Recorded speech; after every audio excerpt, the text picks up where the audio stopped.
Ito nga pala yung tinatawag na pares cardiac arrest dahil hindi lang kasi laman ng baka ang meron dito. May chicharong bulaklak, bagnet, at balot. Kaya pag kinain mo to, medyo nakakatakot.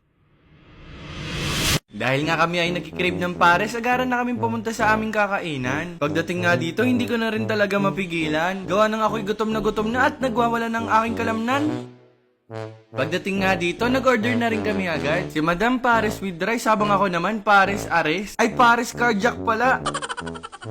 Maya-maya lang dumating na yung order natin. Sakto, ako'y gutom na. At sa wakas, buti naman tayo ay makakakain na ng payapa. And guys, kung makikita nyo naman, napakadaming laman. Kahit yung balot ni Joshua, hindi nagpalamang. Sobrang dami nga, yung sabaw halos hindi ko na rin makita. Kaya nga pala pares cardiac ang tawag dito. Kasi tignan nyo naman yung nilalaman. Tara, atin na muna ng timplahan.